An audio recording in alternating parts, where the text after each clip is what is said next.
Mga kaigsunan, gitataw sa balaang kasulatan ining atong panagtigom karon nga ang atong paggamit sa gasa sa kagawasan sa pagpili, freedom of choice.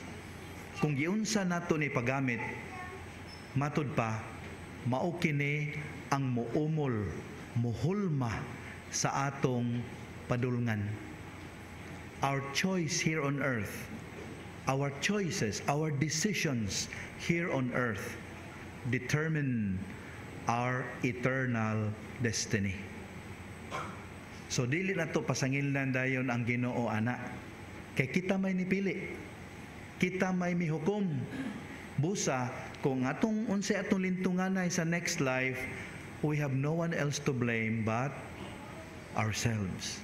Kay kita may gitagaan sa kagawasan. Di man ta robot nga giprogram sa Ginoo. We have the right to choose. We have free will. Ug busa ang matag pili nato, matag desisyon, akong balikon, maunay muhulma, mo'y mo determine sa atong lintunganay, sa ato ang padulngan. My dear friends, faithful obedience to God requires that each day we decide anew to hear God's word and to act on it in word and in deed. Emphasis on the last phrase, sa pulong o sa buhat. Magpares gyud ang duha. Palihog pamalandungin ninyo, letter of Paul to the Colossians, chapter 3, verses 12 to 17. Colossians 3, 12 to 17. Mga kaigsuonan, matud pa sa mga siaw, dinhi kuno sa Pilipinas, panahon sa eleksyon, bugnong lugaynon sa political arena, duha ra jud resulta afterwards. Duha ra kapundok sa mga tao. Kadtong nagtuo nga sila midaog, ug kadtong nagtuo nga sila gitikasan. So duha ra gyud kuno.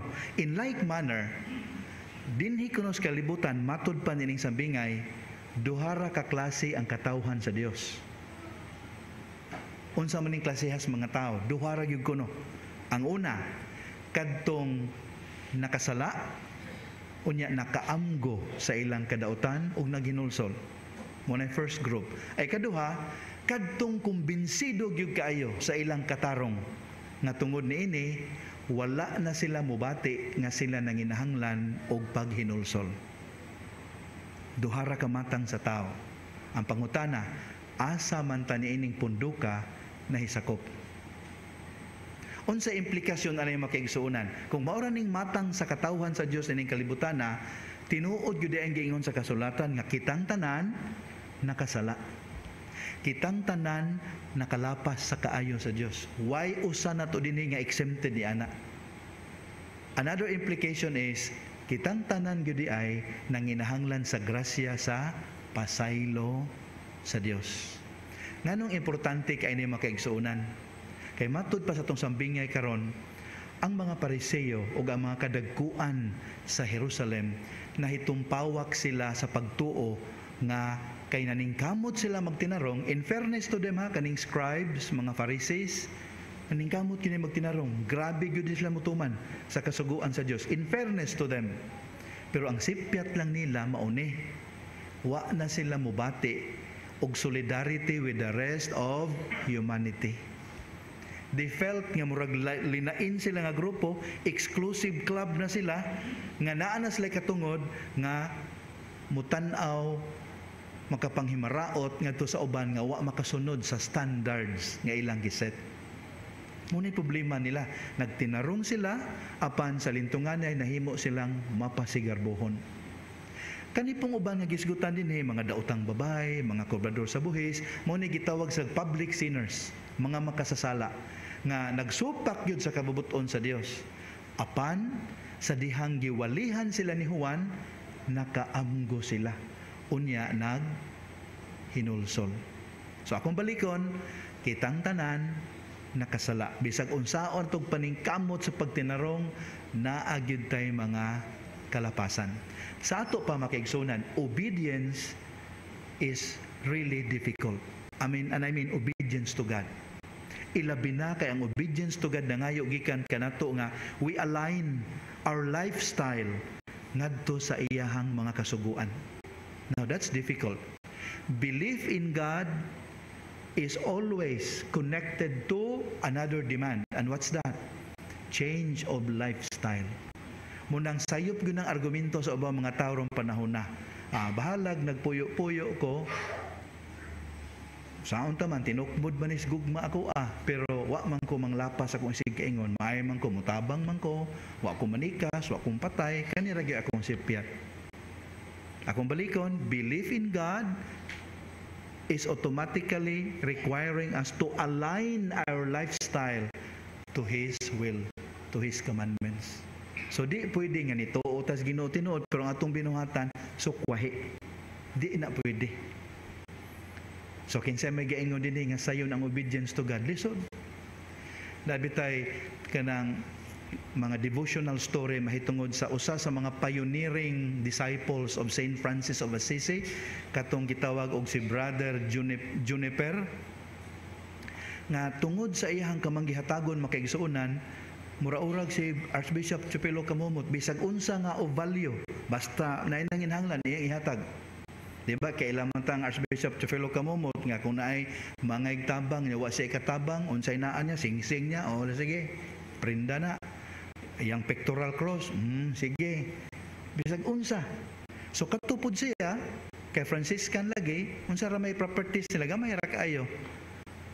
Kung naay mangayo siyang kupo iya po ihatag motong ang iyang superior makigsunan niabot na gyud nga murag napungot na ba sige na malantag pangitag paagi ini nga makakupo po ni siya kay tugnaw kayo ang mga winter nights. So they needed yun kaning outer garment.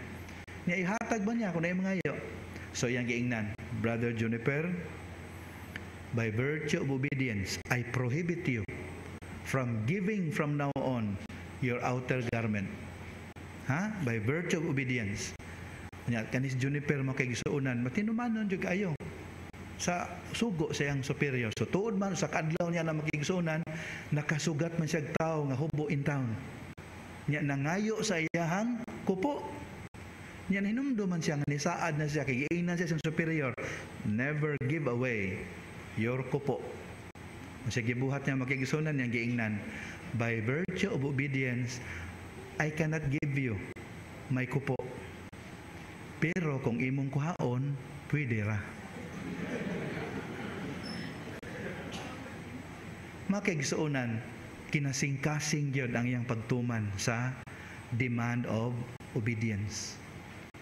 Pero ang pangutana kita, unsa kaha ang ato ang passion sa paghatag sa atong obedience ngadto sa Ginoo. Makigsuonan, kining sambingay giasoy sa Ginoo kanato aron makapanamin ta. Muna'y purpose aning sambingaya haron makapanamin ta. Unya inig panamin nato atong makita ang atong kaugalingon sa mga karakter sa maong sambingay. So makapili ra kita either ang magulang ta o ang manghod. Unya makaamgo ta nga flattery words, good intentions, declarations, professions of faith dili na siya enough kung dili parisan o maayong buhat. Kung maayo ra ta sa istorya, magbantay ta makigsuonan kay naay hukom ang Ginoo sa mga tawo nga maayo ra istorya. Pamalandungin ninyo palihog naa na sa Matthew 12:36 to 37. Akong balikon haron makaamgo ta unsa ka bantayanan ning mayra ta sa istorya manawas buhat. Matthew 12:36 to 37. Sa kaulihan makigsuonan, kita hukman sa Dios, dili sumala sa atong ligdong nga mga laraw, good intentions. Dili ta niya hukman sa atong nindot nga mga plano. Wala gina sa Biblia. Pero hukman ta niya sumala sa atong binuhatan. Our deeds will be the basis of our worthiness of heaven. Kung giunsa nato pagtubag ang iyang gasa sa grasya diha sa ato ang tagsa-tagsa ka mga buhat. Unya mahimo tang iwit sa gingharian sa langit kun ang atuang gisulti, ang atong pagtuo, ang atong profession of faith, dili gyud muuli ngadto sa konkreto nga mga maayong buhat. Busa inig pangalawat na tuon niya atong hangyoon ng Dios. Heavenly Father, through this Holy Communion, tabangi in town kami sa pagkaamgo nga dili igo nga magdaig kami kanimo pinagi sa lip service lamang. Himua unta nga ang among idaig kanimo Ginoo life service, kinabuhi sa pag-alagad sa among isig kaingon. Haron niya ang paagiha, ang grasya sa kaluoy nga among nadawat, matagamtaman usab sa uban. Dili gayud unta kami makontento sa among pagpaningkamot nga magtinarong, ug dili gayud unta kami magpasigarbo sa among pagkahinimbahon ug pagkarelihiyoso. Hinunua magtukmod unta kini kanamo sa pagdasig sa uban, sa pagpaningkamot usab sa paghimaya kanimo. Amen.